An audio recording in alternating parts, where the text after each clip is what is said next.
Welcome back, everyone. Today we're going to be reviewing Napoleon with Lord Andrew Roberts on the Peterson Academy. Of course, you guys knew that I was going to take this course immediately. I love Napoleon. I love learning about him. And Andrew Roberts I've been a big fan of for many, many years. He's written my favorite biography ever on Napoleon. He's also written my favorite biography on Churchill as well. So I'm a big fan of this guy. I was incredibly excited to take another course by him. Of course, I took the Greatest Leaders of History. I think it was about a year ago now.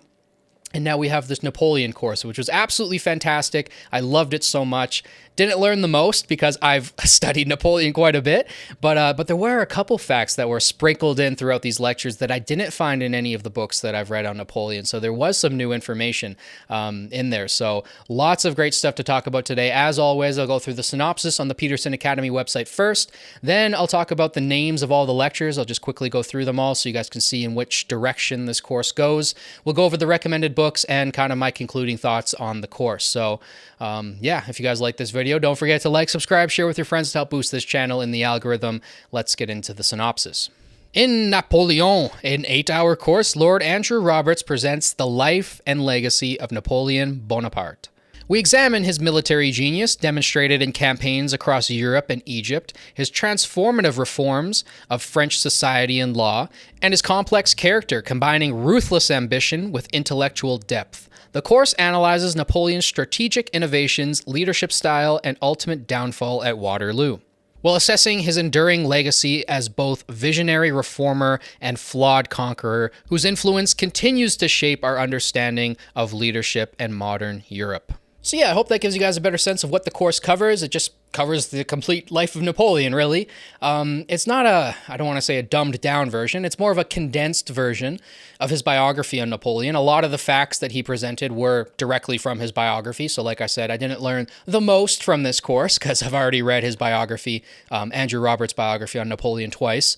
But there were a couple new interesting facts sprinkled into this lecture series. If you guys want recommendations for other biographies on Napoleon, I'll throw 2 of them up on screen right now that I've read. I've read 3 biographies on Napoleon at this point in my life. He's one of my favorite, if not my absolute favorite character from all of history.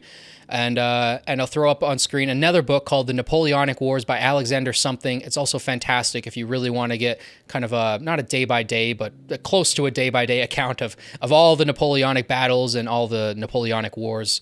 It's a fantastic book if you want more of a military history. But another book that will be coming out next year, next summer, I believe, is Napoleon and His Marshals by Lord Andrew Roberts. And I'm incredibly excited to pick that one up. When I do, I will read it, and then I'll give you guys a why you should read video on it. And yeah, that'll kind of be like my review for that book when that eventually comes out. I'm very excited for that one. I want to learn more about the Marshals. That's one thing that's very interesting to me. There's so many interesting characters amongst Napoleon's Marshals, and Lord Andrew Roberts does a great job of highlighting that throughout this lecture series. That was one of the things that I do enjoy. He doesn't just focus on Napoleon. He kind of focuses on all the characters that surrounded him, from Josephine to his marshals to, Alexander the First and all these other amazing characters that helped influence and shape his life. So fantastic lecture series all around. There were some problems here and there, especially in the first lecture. If you go into the comments, you'll see there's one student there who picked out 15 different mistakes that Lord Andrew Roberts made. Some of them weren't actually mistakes. He used Grok to point out some of these mistakes, and AI is not always the most reliable. Lord Andrew Roberts is literally the most esteemed living historian on Napoleon, so you gotta balance things sometimes. But there were a few things that Grok did get correct, that Lord Andrew Roberts did mess up, but I don't blame him for that because he did all of these lectures from mostly memory, which is crazy because you see him just rambling on, and not in a bad way. I don't use rambling in a bad way, but he's just spewing out all of these facts about Napoleon's life, and for the most part, he's not looking at a projector. He's not looking at any notes. He's got this all in his head because he's studied this so intensely.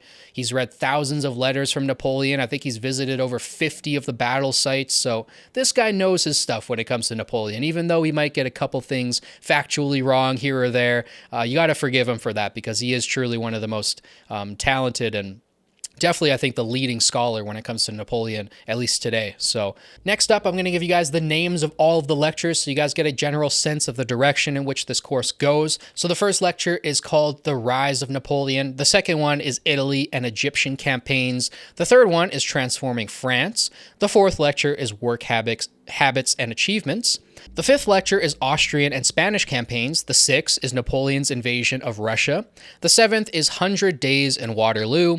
And the final lecture is Final Years and Legacy. So I hope that gives you guys a better sense of kind of where the course goes. And if you ask me which one's my favorite, it's not lecture 7. That one always makes me the most sad.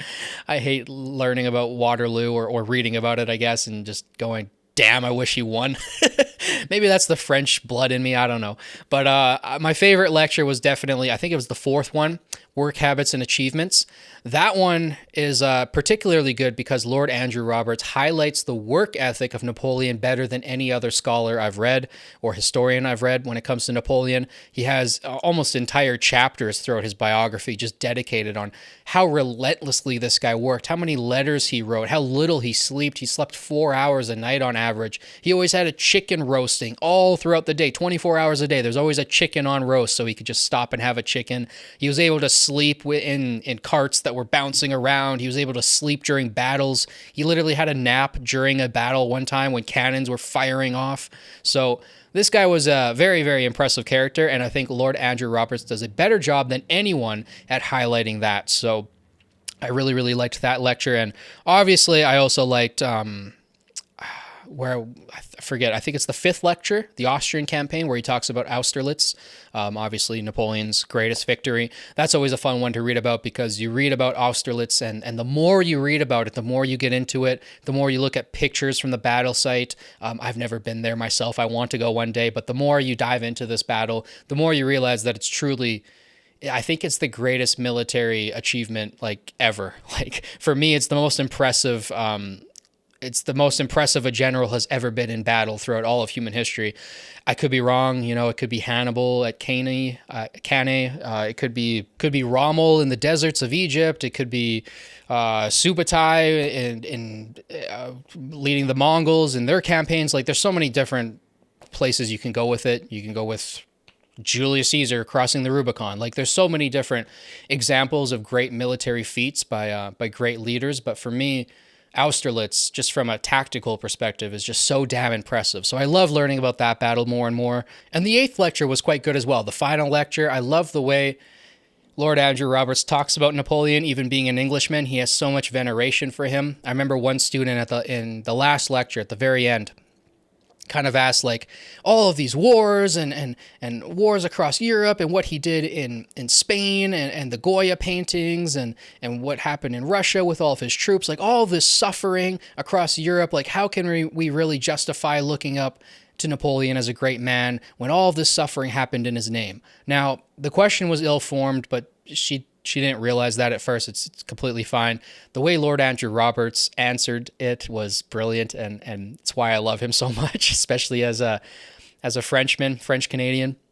He said basically, like, Napoleon didn't start these wars. A lot of these countries wanted to stop the French Revolution. They wanted to war with France anyways.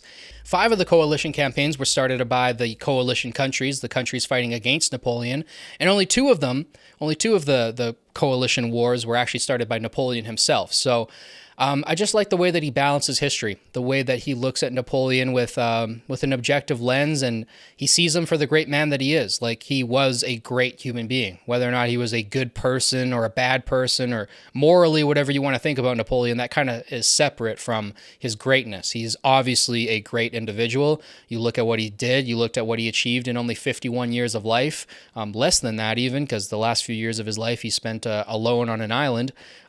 Just what he was able to achieve in such a short life is so inspiring to me. And for me, he might be the human being that inspires me the most throughout all of human history, at least when it comes to will and the exertion of will. There's no other human being throughout all of human history that I've ever seen exert their will on the world more effectively than Napoleon. You could argue Alexander the Great, Julius Caesar, Genghis Khan all day long, whatever. But for me, it's Napoleon. I'm the most familiar with his story. Maybe that's why. Maybe it's because I'm also French. I connect with him. But there's something special about him. He's up there with Joan of Arc and some of the other great historical figures that truly inspire me on a deep level. So I loved this course, even though, like I said, a lot of it was redundant information and stuff I already learned. It's just always a joy for me to learn a little bit more about Napoleon and to spend some time with Lord Andrew Roberts. He's a very nice gentleman. I haven't met him myself, but from what I've seen, taking lectures from him, he's a very nice individual, nice person. I would very much like to meet him one day and have a conversation with him. He seems like a swell chap, to use some English terminology there. So I loved this course so much. I think everybody should go out and take it. Before we wrap up today, I just want to give you guys the recommended books, of course. So the recommended books for this course are Napoleon by Paul Johnson, Napoleon by Andrew Roberts, and Napoleon by Adam Zamovsky. Now, the first book there by Paul Johnson, that biography, I have not read on Napoleon yet. I am planning on picking it up now, especially that Lord Andrew Roberts recommends it. I obviously have read Andrew Roberts' biography on Napoleon. I've even read it twice now at this point in my life. I loved it so much.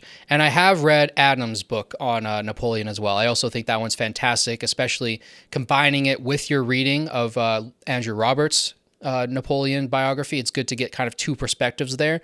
It's similar to what I do with Hitler. Hitler I've read even more about. I've read way more about Hitler than I have Napoleon for some reason. I've read 8 biographies on Hitler, and that's because getting multiple perspectives on one life is the best way to get a good grasp of someone's life. So I think that's always the best way to do it. That's why I've read 3 biographies on Napoleon. I plan to read more.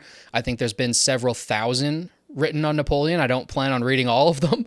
I will read the best ones I can find, and then I will share with you guys which ones I think are the best and why you should read them eventually. I think I've made a why you should read video on Napoleon by Andrew Roberts. I think I have that video already out, but if I haven't made it, I'll go and make it sometime soon. I'll probably make a video on his Churchill biography soon, because I know I haven't covered that one just yet, but he's one of my favorite historians of all time, and I highly recommend going out and reading everything that he's written. Definitely be on the lookout for Napoleon and his Marshals coming out next year. I'm incredibly excited for that one. And yeah, just go learn more about Napoleon if you're interested in him. If you've watched this far into the video, I'm sure you are. I gave you guys a couple biographies earlier in the video that I would recommend as well. If you guys want a list of films, if you guys want some documentaries that I would recommend, maybe some Napoleonic era music, I know a couple things. So let me know down below in the comments, and I can give you guys some references there. And if you guys took this course and you liked it, let me know down below in the comments what you guys thought of it. What was your favorite lecture? What did you learn from it that was interesting? Did you have a good time with Lord Andrew Roberts, or did you find him dry and boring? I know I didn't. I always have fun with this man. So thank you, Lord Andrew Roberts, for another fantastic course. I hope to see you many more times on the Peterson Academy. I hope we get a Churchill course soon. I know we already have a Churchill course on the Peterson Academy, but honestly, I'd prefer one by Lord Andrew Roberts. I love the way he talks about history. He's got so much passion when he talks about it. So yeah, that's basically everything I have to say about this course. If you guys like this video, don't forget to like, subscribe, share with your friends, obviously. Help boost this channel in the algorithm. And yeah, thank you guys so much for watching. As always, it means the absolute world to me. I'll catch you guys in the next one. Peace.